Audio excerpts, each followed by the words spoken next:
Very warm welcome to one and all dear students. हमने अपने पिछले लेक्चर में पढ़ा मॉरल डेवलपमेंट के बारे में। तो आज के इस लेक्चर में भी हम मॉरल डेवलपमेंट के बारे में ही पढ़ेंगे according to the ethics and जो हमारी एथिकल जो थ्योरीज हैं उन उसके अकॉर्डिंग मॉरल डेवलपमेंट क्या है। तो जब हमने पिछले लेक्चर में मॉरल डेवलपमेंट की बात की थी तो एक बच्चे का ऐसा डिसीजन जिससे उसे पता चले कि क्या राइट है और क्या रॉन्ग है वही क्या कहलाता है मॉरल डेवलपमेंट। और ये जो मॉरल डेवलपमेंट है जैसे स्कूल्स में हम बुक्स के अकॉर्डिंग क्या करते हैं सीखते हैं और जो लिखा हुआ है उनमें अच्छी बातों को जब हम अडॉप्ट करते हैं तो कहीं ना कहीं हम मॉरली क्या होते हैं डेवलप्ड होते हैं। और साथ ही साथ कि जो हमारे साथ में लोग होते हैं उनके अटैचमेंट में जब हम रहते हैं तो उनसे जो हम व्यवहार करना सीखते हैं वो भी क्या है एक तरह का मॉरल डेवलपमेंट। तो अब हम इसको एथिक्स के अकॉर्डिंग पढ़ेंगे व्हाट इज़ मॉरल डेवलपमेंट। और साथ ही आज के लेक्चर में हम बात करेंगे जो कोहलबर्ग ने थ्योरी दी है मॉरल डेवलपमेंट की। अगर हम मॉरल डेवलपमेंट में बात करें एथिक्स की तो एथिक्स कहता है कि the system of rules that governs the ordering of values addresses such question as first है जैसे what are the meanings of the ethical concept of good and right. हम मॉरल डेवलपमेंट में बात करते हैं गुड और राइट की, right और रॉन्ग की। ठीक है, तो जो राइट है या रॉन्ग है वो हर एक पर्सन के लिए कई बार क्या हो जाता है अलग, जितना नॉलेज उतना ही उसके लिए वो चीज़ क्या है राइट है या रॉन्ग है। सेकेंडली अगर हम बात करें how can a person reach a conclusion about an ethical dilemma, जो उसके माइंड में जो डिलेमा होता है जो दुविधा होती है हर एक कंक्लूजन निकालना उसने निष्कर्ष हर एक स्टेटमेंट का, तो कोई पर्सन कैसे पहुंचे उस चीज़ तक, तो बहुत मतलब डिफ़िकल्ट सा कॉन्सेप्ट है। हर एक पर्सन अपने अकॉर्डिंग क्या लगता है उसको, क्योंकि जब भी कोई पर्सन बोलता है या कुछ गलती करता है वो अपने आप को गलत किसी चीज़ को मान के गलती नहीं करना चाहता है, बट सम टाइम क्या होता है कि वो करता है लेकिन उसको लगता है कि मैं क्या कर रहा हूँ सही कर रहा हूँ। तो मतलब वो क्या होता है डिलेमा में होता है वहाँ पे। Do ethical dilemmas have answers that would be universally accepted as right proper and appropriate, क्या जो एथिकल डिलेमास होते हैं जहाँ पे एथिक्स के अकॉर्डिंग हमें दुविधा होती है कि हमें वो आंसर्स नहीं मिल पाते हैं, यूनिवर्सल जो एक्सेप्टेशन होती है हर एक चीज़ की वो क्या होती है थोड़ी सी डिफरेंट होती है राइट की कि सही है। जैसे किसी ने सत्य ट्रुथ को फॉलो करना है तो ट्रुथ पर फॉलो करते करते कभी इस तरह की सिचुएशन आती है कि वो क्या करता है कभी झूठ भी बोलता है, तो मतलब वहाँ पे वो उस एथिक्स के अकॉर्डिंग वो क्या है गलत है, लेकिन उसको अपने अकॉर्डिंग वो क्या लगता है वो चीज़ सही लगती है। अब अगर हम बात करते हैं इसमें जस्टिस थ्योरीज़ की, जैसे जस्टिस थ्योरी ये कहती है कि state moral standards are based upon the primacy of a single value which is justice, की क्या मिलना चाहिए न्याय मिलना चाहिए। न्याय किसके अकॉर्डिंग होता है मॉरल वैल्यूज़ के अकॉर्डिंग, मोरालिटी वहाँ पे हार्म नहीं होनी चाहिए, वहाँ पे एथिक्स हमें क्या करने पड़ते हैं फॉलो करने पड़ते हैं। अब everyone should act to ensure a more equitable distribution of benefits, for this promotes self respect essential for social cooperation. जैसे 4 वेज हैं टेस्टिंग के। इज़ इट द ट्रूथ, क्या ये सच है। Is it fair to all concern, जो भी लोग इसमें लोगों का जितना पार्टिसिपेशन है या किया है वो क्या है फेयर है वहाँ पे सही है। Will it build goodwill and better friendships, क्या वहाँ पे अच्छा हो सकता है या। और नेक्स्ट आता है कि will it be beneficial to all concern, क्या वो सभी के लिए क्या है बेनिफिशियल है।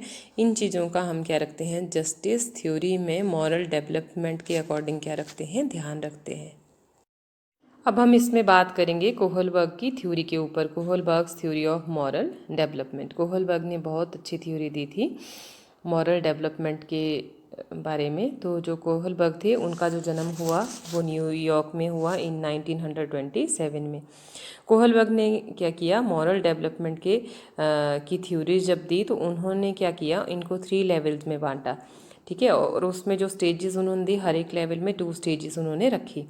तो कोहलबर्ग ने कहा कि ये ज़रूरी नहीं है कि सभी बालक क्या है सिस्टेमेटिकली मॉरली क्या हों डेवलप्ड हों और हर एक रूप में वो चीज़ सीखें, लेकिन जैसे जैसे वो इंडिविजुअल रिलेशनशिप में या फ्रेंडशिप में वो पर्सन कनेक्टेड होते हैं तो वो क्या है अपने मॉरली वो क्या होते हैं डेवलप्ड होते हैं। उन्होंने कहा कि जैसे ही हम बालकों से नैतिकता के संबंध में बात करते हैं तो हम यह पाते हैं कि वे अनेक ऐसे तरीक़ों से भी अपना नैतिक निर्णय लेते हैं जो उन पर बाहर से नहीं लादे जाते हैं, और कम से कम जितना संबंध या रिलेशनशिप डायरेक्ट या जैसे प्रत्यक्ष रूप से माता पिता, अध्यापकों और यहाँ तक कि उनके सम जो साथ में काम करने वाले उनके फ्रेंड्स हैं उनसे वो डायरेक्टली नहीं आता है, बट कहाँ से आता है डायरेक्टली उनको उनके पेरेंट्स से, उनके टीचर से उनमें आता है। तो ये है लॉरेंस कोहलबर्ग। कोहलबर्ग ने जब इस थ्योरी को समझाने की जब कोशिश की तो उन्होंने बहुत सारी सिचुएशंस ऐसी बताई, ऐसे क्वेश्चन पुट किए स्टूडेंट्स के सामने, बच्चों के सामने, ऐसी स्टोरी उन्होंने बताई जिसमें क्या थी डिलेमा का उन्होंने क्या किया यूज़ किया। तो लॉरेंस ने कोहलबर्ग ने इनका जो जन्म हुआ था, ये साइकोलॉजिस्ट थे और उन्होंने एज ए प्रोफेसर काम किया the psychology department of university of Chicago and at the graduate school of education at Harvard university में इन्होंने क्या किया काम किया। उन्होंने स्टार्ट किया डेवलपमेंटल साइकोलॉजिस्ट के रूप में and then move to the field of moral education, और उसके बाद ये किसके रूप में जाने जाते हैं मॉरल एजुकेशन प्रोवाइड करने के लिए और मॉरल डेवलपमेंट का जो विकास जो थ्योरी इन्होंने ही दी है।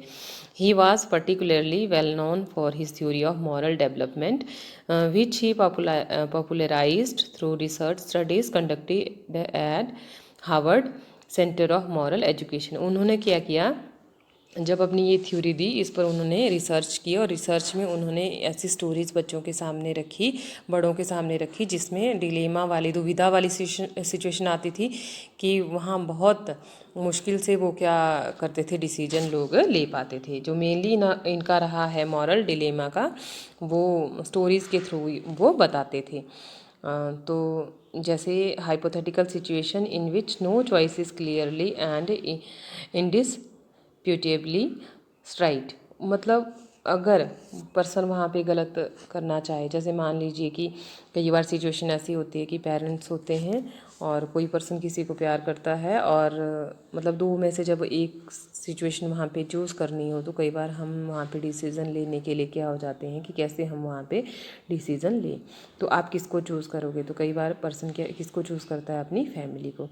हर एक केस में उन्होंने ये चीज़ रखी कि he presented a choice to be considered, for example between the right of some authority and the needs of some deserving individual who is being unfairly treated.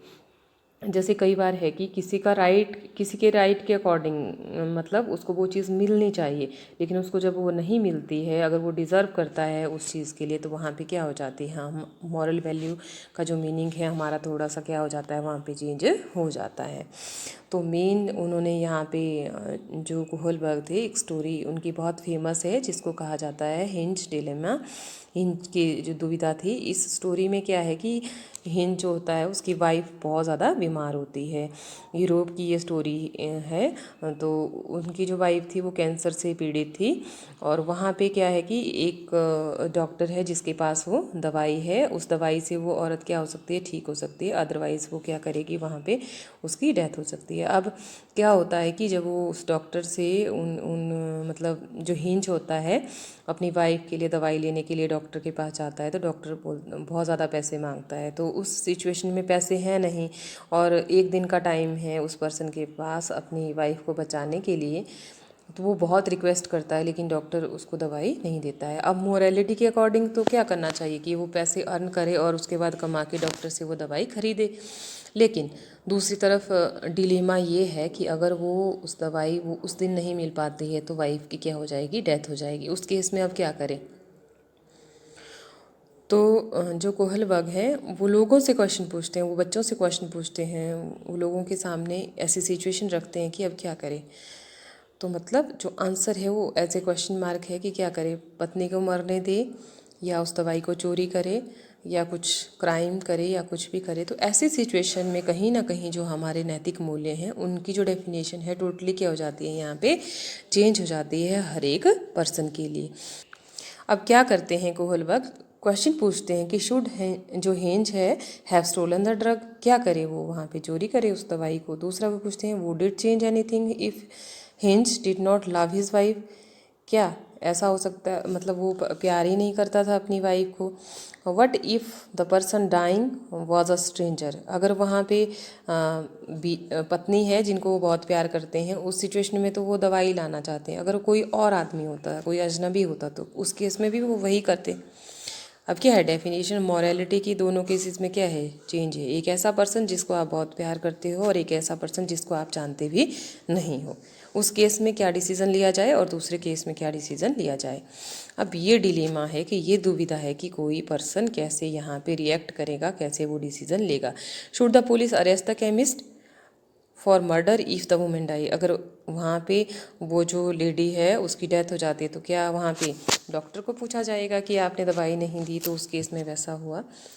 तो उन्होंने मॉरल वैल्यूज़ को समझाने के लिए हर एक सिचुएशन में स्टोरीज़ लोगों के सामने रखी अपनी रिसर्च में, जहाँ पे आंसर लोगों ने करना था और जितने उनको आंसर मिले उसके अकॉर्डिंग उन्होंने जो स्टेजेस थी उनको डिवाइड किया। हिंज डिलेमा के बाद अब हम बात करेंगे कोहलबर्ग की 6 स्टेजेस की। तो कोहलबर्ग ने अपनी थ्योरी में 6 स्टेजेस की बात की, जिसमें जो लेवल थे वो 3 थे, जैसे प्री कॉन्वेंशनल, कॉन्वेंशनल और पोस्ट कॉन्वेंशनल। तो जो प्री कॉन्वेंशनल लेवल है इसको हिंदी में कहा जाता है पूर्व परंपरागत स्तर, और जो हमारा कॉन्वेंशनल स्तर होता है या लेवल होता है उसको हिंदी में कहा जाता है परंपरागत स्तर। उसके बाद थर्ड आता है हमारा पोस्ट कॉन्वेंशनल लेवल, जिसको कहा जाता है उत्तर परंपरागत स्तर। अब इसमें कोहलबर्ग ने हर एक जो लेवल था उसको 2 स्टेजेस के अंतर्गत रखा। जैसे प्री कॉन्वेंशनल में उन्होंने बात की 2 स्टेजेस की, जो फर्स्ट थी ओबीडियंस एंड पनिशमेंट, जिसको हिंदी में कहा जाता है दंड तथा आज्ञा पालन अभिमुखता, और सेकंड था सेल्फ इंटरेस्ट। तो सेल्फ इंटरेस्ट जैसे आत्म केंद्र पर निर्धारित, जैसे आत्म केंद्रित निर्णय भी हम इसको बोल सकते हैं। उसके बाद कॉन्वेंशनल लेवल में उन्होंने 2 स्टेजेस में इसको भी डिवाइड किया, जैसे गुड गर्ल और गुड बॉय, और इसी में आता है हमारा 4th stage law and order. उसके बाद इन्होंने बात की पोस्ट कॉन्वेंशन में सोशल कॉन्ट्रैक्ट, और उसके बाद प्रिंसिपल कॉन्शियस। ठीक है, तो इसमें हिंदी में जैसे अगर हम सोशल कॉन्ट्रैक्ट की बात करें या फिर एथिक्स की बात करें तो सामाजिक अनुबंध विधि सम्मत अभिमुखता इसको हिंदी में कहा जाता है, सामाजिक अनुबंध विधि सम्मत अभिमुखता। और जो हमारा है आपका प्रिंसिपल्ड कॉन्शियस, इसको हिंदी में सार्वभौमिक नैतिक सिद्धांत अभिमुखता भी कहा जाता है। तो आगे हम डिस्कस करेंगे इन स्टेजेस को 1 बाय 1। तो पहले प्री कॉन्वेंशनल मॉरल रीजनिंग, ठीक है, तो इसमें फर्स्ट है पनिशमेंट, ओबीडियंस और ओरिएंटेशन।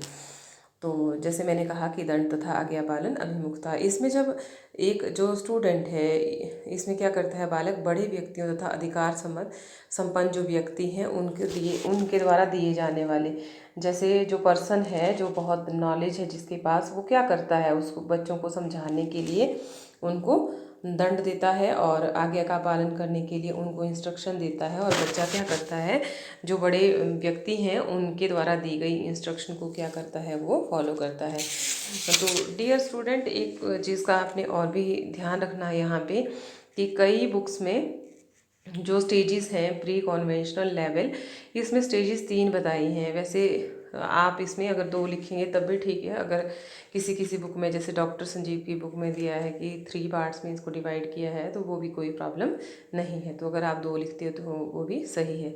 तो इसमें पनिशमेंट, ओबीडियंस, जो हमारी ओरिएंटेशन है, इसमें जो चिल्ड्रन है see rules as fixed and absolute, जो रूल पहले से ही फिक्स है उनको क्या है वो बच्चे यहाँ पे देखते हैं और उनकी वो अनुपालना करते हैं और ओबे करते हैं इन रूल्स को पनिशमेंट से बचने के लिए। अगर इसका एक सिंपल एग्जांपल दूं, जैसे आजकल कोविड का दौर चला हुआ है, तो उस दौरान क्या है कि लोगों को मास्क लगाना क्या है बहुत ज़्यादा कंपलसरी है। अब उस केस में कि जब लोगों को पता है कि वहाँ पे फ़ाइन भरना पड़ेगा, तो उस केस में वहाँ पे पनिशमेंट से बचने के लिए हम क्या करते हैं, रूल्स को ओबे करते हैं।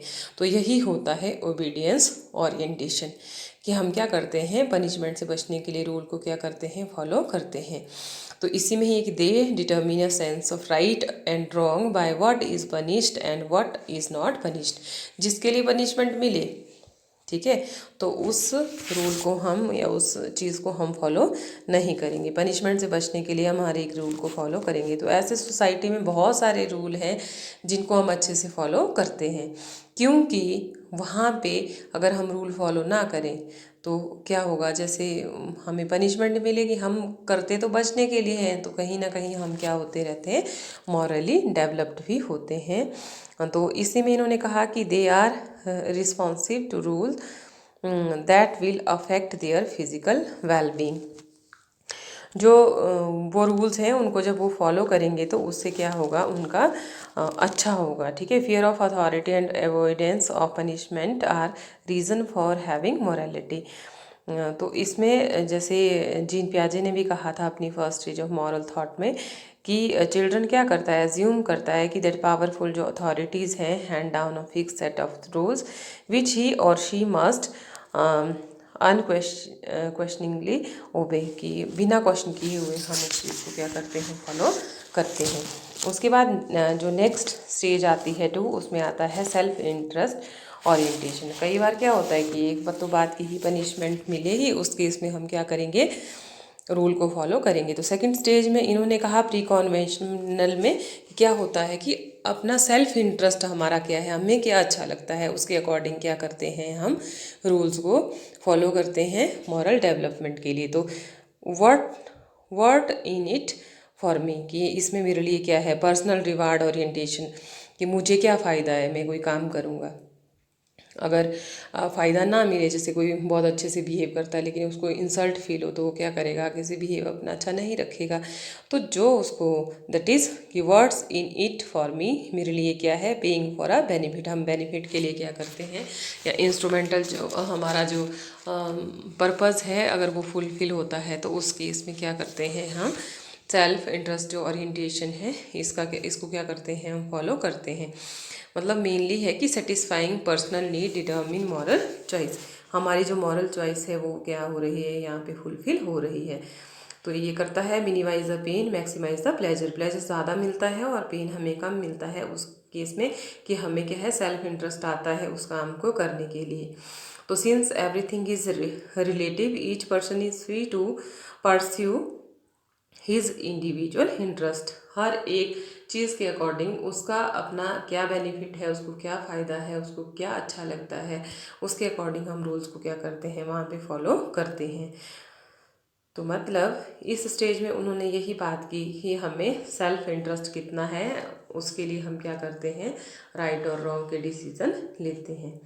तो नेक्स्ट जो इसमें मॉरल डेवलपमेंट में हमारा लेवल आता है वो आता है कॉन्वेंशनल मॉरल रीजनिंग, ठीक है। कॉन्वेंशनल जो हमारा लेवल है, तो जिसको हिंदी में मैंने बताया था कि क्या कहते हैं, परंपरागत स्तर। तो कोहलबर्ग ने इस स्तर में बात की मॉरल डेवलपमेंट के, कि नैतिक मूल्य अच्छे या बुरे कार्यों को करने में निहित रहते हैं, कि अच्छा काम करें या बुरा काम करें। तो बालक जो बाहरी सामाजिक अपेक्षाएं, मतलब जो उसमें क्या करता है, वो इंटरेस्ट लेता है, वो अपने जो उसकी फैमिली है, जो उसका ग्रुप है, उसमें मतलब अपने इच्छाओं को महत्व देता है और महत्वपूर्ण व्यक्तियों के साथ उठता है, बैठता है और अपने दायित्वों को समझकर उसके अकॉर्डिंग क्या करता है, वो काम करता है। तो इस लेवल को भी उन्होंने आगे फर्दर 2 स्टेजेस में डिवाइड किया, जिसमें स्टेज 3 की बात करें तो good boy good girl orientation किया, एक अच्छा लड़का और अच्छी लड़की की ओरिएंटेशन के लिए। तो इसमें क्या रहता है कि इंटरपर्सनल अकॉर्ड एंड कन्फॉर्मिटी, उसके बाद पीयर प्रेशर, ग्रुप ओरिएंटेशन के लिए सोशल नॉर्म्स वो फॉलो करता है। Peer approval is very important. Good boy और गुड गर्ल तो आप समझ गए कि मुझे क्या बनना है, एक अच्छा लड़का बनना है, अच्छी लड़की बनना है। तो उस रूप में वो क्या करता है, रूल्स को क्या करता है, वो फॉलो करता है। तो मतलब बालक अच्छा बनकर अन्य व्यक्तियों से प्रशंसा प्राप्त करना चाहता है और वे अच्छे बालक और अच्छी बालिका जैसा व्यवहार करने में क्या लेते हैं, रुचि लेते हैं और कुछ अन्यों को अच्छा लगे या दूसरों को क्या करता है, वो अच्छा लगने के लिए हेल्प करता है दूसरों की, और वो चाहता है कि उसको सब क्या करें, स्वीकार करें और जो इस उसकी इंटेंशंस है उनका क्या रखे, वो ध्यान रखे और उसके प्रति हर एक उसको मतलब हाँ, बहुत अच्छे से लॉयल्टी और वफादारी से वो क्या करे, काम करता है और वो एक अच्छा बच्चा सोसाइटी में बनना चाहता है। तो इसके बाद जो नेक्स्ट है इसमें वो आती है स्टेज 4 हमारे कॉन्वेंशनल लेवल में, जिसमें law and maintaining the social order और ओरिएंटेशन। तो इस स्टेज पे क्या होता है, जो पीपल है वो begin to consider society as a whole when making judgements. तो वो सोसाइटी को पूरा मान के चलता है कि ठीक है, सोसाइटी भी उसके बारे में क्या सोचती है। तो जो हमारा सोशल ऑर्डर ओरिएंटेशन है सोशली की सोसाइटी क्या चाहती है, तो उसके अकॉर्डिंग वो क्या करता है, resisting personal pressures and following the rule. वो फॉलो क्या करता है, रूल्स को, और वो ओबे करता है लॉज को।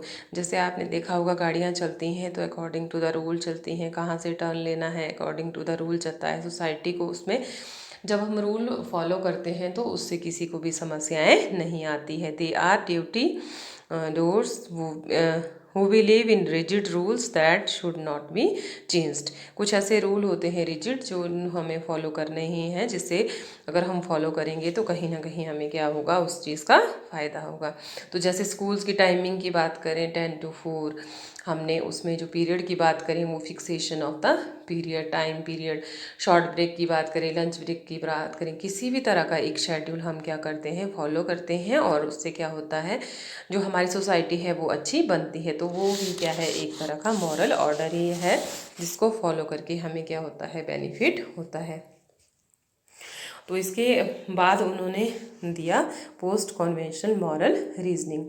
तो पोस्ट कॉन्वेंशनल लेवल में, या इसको हिंदी में कहते हैं उत्तर परंपरागत स्तर, इसमें उन्होंने बात की कि जो हमारे नैतिक स्तर है इसको हाईएस्ट लेवल कहा जाता है हमारे मॉरल डेवलपमेंट का। कोहलबर्ग ने बताया कि ये कैसा है, ये थर्ड और सबसे सर्वश्रेष्ठ और हाईएस्ट लेवल है। उस पर बालक अन्य मूल्यों और नैतिक सिद्धांतों को परिभाषित करने से के स्पष्ट प्रयास करने लगता है। तो जैसे हमने स्टार्टिंग में बात की थी, जब वो फुल्ली डेवलप्ड हो जाएगा तो उसमें क्या होती है, सुपर ईगो वहाँ पे अराइज करती है बच्चे में, ठीक है। और जिनकी जैसे सोसाइटी में अगर कहें तो उनकी वैधता भी होती है और उसकी उपयोगिता भी होती है, वैलिड भी होता है और वो यूज़फुल भी होता है। तो उसके जो परंपरागत जो रीति रिवाज हैं, मूल्य हैं, नियम हैं, सिद्धांत हैं, उनमें क्या रहता है, वो नैतिक सिद्धांतों के प्रति निष्ठा और अनुसरण करने की क्या रहती है, उसमें भावना रहती है। और वो ऐसे काम नहीं करना चाहता जिससे उसको क्या मिले, पनिशमेंट मिले। तो इसको भी फर्दर उन्होंने 2 स्टेजेस में आगे फर्दर डिवाइड किया, जिसमें 5th हमारी आती है सोशल कॉन्ट्रैक्ट ओरिएंटेशन। तो इसमें उन्होंने कहा कि वो क्या करेगा, जो कार्य करेगा उसको क्रिटिकली क्या करेगा, एनालाइज क्रिटिकली रूप में क्या रखेगा, वो समुदाय मतलब जो कम्युनिटी होती है उसमें रखेगा, ताकि सभी क्या करें, उसकी बात को स्वीकार करें। और जो भी उसने वहाँ पे नॉर्म जो डिसाइड किए होंगे या नॉर्म जो बने हैं उनको क्या करेगा, वो फुलफिल करेगा। जैसे हर एक ट्रेनिंग का क्या होता है, एक रूल होता है। मैं कई बार आपको क्लास में बोलती हूँ कि क्या है कि आप जो भी ट्रेनिंग कर रहे हैं उसमें आपको उस ट्रेनिंग के बाद जिस फील्ड में जाना है उसमें आपको परफेक्ट बनाया जाता है। तो ये रूल अगर हम फॉलो करेंगे, हम वैसे ढंग से अगर आपको सिखाएंगे तो आपको फ्यूचर में कभी भी प्रॉब्लम नहीं आएगी।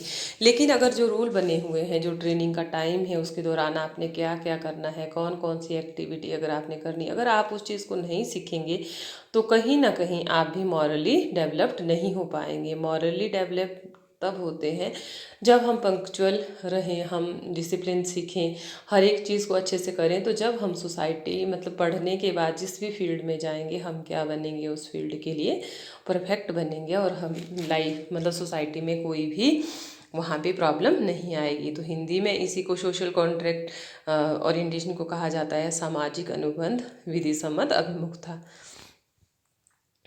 तो व्यक्तिगत मूल्यों और तथा जो विचार हैं हमारे, उसमें सापेक्षवाद की प्रतिक्रिया रहती है जागरूकता के फलस्वरूप। जैसे हम राइट डिसीजन पर पहुंचते हैं और जो प्रोसीजरल जो रूल होता है उसको फॉलो करके हम क्या करते हैं, उस पर फॉलो करने के लिए क्या दिया जाता है, बल दिया जाता है। तो हर एक लॉ जब फॉलो किया जाता है तो इसमें क्या होता है, जैसे मान लीजिए एक क्लास की एग्ज़ाम देके आप नेक्स्ट क्लास में जाते हो, तो तभी अगर एग्ज़ाम नहीं देंगे तो आप नेक्स्ट में नहीं जाएंगे। आपका प्रमोशन भी तभी होगा जब आप हर एक एक्टिविटी में अपना पार्टिसिपेशन देंगे। तो इसके बाद नेक्स्ट इन्होंने बात की इसमें नेक्स्ट स्टेज की, जो है हमारा यूनिवर्सल एथिकल प्रिंसिपल्स ओरिएंटेशन। जब हम यूनिवर्सल एथिकल प्रिंसिपल ओरिएंटेशन की बात करें तो इसको हिंदी में कहा जाता है सार्वभौमिक नैतिक सिद्धांत अभिमुखता। तो इस स्टेप में उन्होंने बात किया कि क्या राइट है, क्या रॉन्ग है, ऐसा निर्णय लेने के लिए नैतिक सिद्धांतों के आधार पर वो क्या करता है, लॉजिकल कॉम्प्रिहेंसिवनेस वहाँ पे देता है, और यूनिवर्सलिटी के अकॉर्डिंग जो भी काम है उसमें कंसिस्टेंसी, वो एक रूपता क्या है उसमें लाता है। तो अब ये जो सिद्धांत हैं वो उसमें मतलब उसने सेल्फ के नहीं बने हैं, उसने नहीं बनाए हैं। अगर उसमें चेंजेस लाने हैं तो उसमें वो चेंजेस लाता है, लेकिन वो क्या करता है कि वो प्रोटेक्ट करता है पर्सन सर्टेन इंडिविजुअल राइट, उसका राइट क्या है, और वो डिप्यूट करता है थ्रू डेमोक्रेटिक प्रोसेसेस कि मैंने क्या करना है। जैसे आप देखते होंगे ट्रेनिंग के बाद अगर रिक्रूटमेंट के लिए एक क्राइटेरिया हम फॉलो करते हैं तो वो सभी के लिए क्या रहता है, बराबर रहता है, और सभी उसमें क्या देते हैं, अपनी जो तो यूनिवर्सलिटी होती है वो एथिकल प्रिंसिपल्स की, जब हम उनको स्वीकार करेंगे तो उसके बाद क्या होगा, सब कुछ वहाँ पे अच्छा होगा। तो कोहलबर्ग ने जब ये सारे जो उन्होंने लेवल्स बताए और उसकी स्टेजेस बताई, तो विभिन्न स्तरों में उन्होंने क्या किया, इनको डिवाइड करके हर एक चीज़ को अलग अलग से जो हमारी मॉरल डेवलपमेंट है उसको मतलब एक्सप्लेन किया। तो जैसे जो पर्सन होते हैं, जैसे मान लीजिए जो बहुत बड़े पर्सन होते हैं, जैसे मदर टेरेसा की बात करें, महात्मा गांधी की बात करें, दूसरे पर्सन की बात करें जिन्होंने सेक्रीफाइस किया है हमारे देश के लिए अच्छे काम करने के लिए, तो वो भी क्या थे, मॉरली वो डेवलप थे, उनमें नैतिक मूल्य क्या थे, मतलब बहुत अच्छे थे, ताकि दुनिया उनको याद कर रही है। अगर हम सिर्फ अपनी फैमिली के बारे में सोचें और सारे डिसीजन अपने ट्रुथ को बचाने के लिए, जैसे महात्मा गांधी को याद किया जाता है कि सत्य पर चले, ठीक है, सत्य की राह पे चले, तो चाहे उस केस में उनका नुकसान हुआ लेकिन उन्होंने सत्य की राह नहीं छोड़ी। तो वो जो सत्य है, ठीक है, जो मतलब जो ऑनेस्टी है, तो वही क्या है, वही है हमारी मॉरल डेवलपमेंट। अगर नेक्स्ट हम बात करें कोहलबर्ग की थ्योरी को कोरिलेट करना एजेस के अकॉर्डिंग, तो जो हमारी पहली दो स्टेजेस हैं वो किसके, वो स्टेजेस हमारी आती है इन्फेंसी और प्री स्कूल एज, ठीक है। तो उसमें क्या करता है इन्फेंसी, ओबीडियंस और पनिशमेंट की no difference between doing the right thing and avoiding punishment, वो सब कुछ किसके लिए करता है, पनिशमेंट से बचने के लिए। जो सेल्फ इंटरेस्ट है वो प्री स्कूल एज है, और उसमें क्या करता है, इंटरेस्ट जो शिफ्ट करता है reward rather than punishment, punishment से ज़्यादा वो चाहता है कि उसको रिवार्ड वहाँ पे मिले, तब वो क्या करेगा, मॉरली डेवलप्ड वर्क करेगा वहाँ पे। नेक्स्ट जो है हमारा कन्फॉर्मिटी एंड द जो इंटरपर्सनल अकॉर्ड है वो क्या है, हमारी स्कूल एज, जैसे हम अर्ली चाइल्डहुड और लेटर चाइल्डहुड इसमें बात करेंगे, अथॉरिटी में हम लेटर की बात करेंगे और इसमें हम अर्ली चाइल्डहुड की बात करेंगे। तो जो टीन एज है हमारा वो क्या है, हमारी एडोलेसेंस एज है, और जिसमें वो सोशल कॉन्ट्रैक्ट की बात करता है, जिसमें वो जो उसके म्यूचुअल बेनिफिट्स हैं, रेसिप्रोसिटी है, मॉरली राइट और legally right are not always the same, उसके लिए कंट्रास्ट के रूप में रहते हैं वो, ठीक है, कॉन्ट्रैक्ट के रूप में, कि क्रिटिकली वो एनालाइज करता है हर चीज़ के लिए। तो टीनेज के बाद जो नेक्स्ट है हमारा यूनिवर्सल प्रिंसिपल्स, वो किस में आते हैं, हमारे एडल्टहुड में। तो इसी के साथ जो आपका यूनिट है ये ख़त्म हो जाता है, और नेक्स्ट हम आपकी लास्ट यूनिट में पढ़ेंगे कॉग्निटिव डेवलपमेंट के बारे में। तो डियर स्टूडेंट्स, आज के लिए इतना ही। अगर आपको मॉरल डेवलपमेंट में और कोहलबर्ग की थ्योरी में कोई भी डाउट है तो आप कभी भी एनी टाइम मुझे कॉल कर सकते हैं और मुझसे पूछ सकते हैं। और साथ ही एक बात का ध्यान रखना है, जब आप बाकी बुक्स देखें और उसमें थोड़ा सा, बुक्स सारी अच्छी होती हैं, बुक्स में जो लिखा होता है वो भी क्या होता है, सही होता है, अप्रूव्ड होती हैं वो, तो उसमें आपने कंफ्यूज नहीं होना है जैसे मैंने करवाया है। अगर आप वैसे भी लिखते हो तो सही है। अगर बुक में क्या है, जो फर्स्ट हमारी जो लेवल है उसमें 2 की जगह अगर 3 स्टेजेस भी दी है तो नो प्रॉब्लम, आपने वहाँ पे कंफ्यूज नहीं होना है। ठीक है, तो thanks for watching my video about moral development. Thank you so much.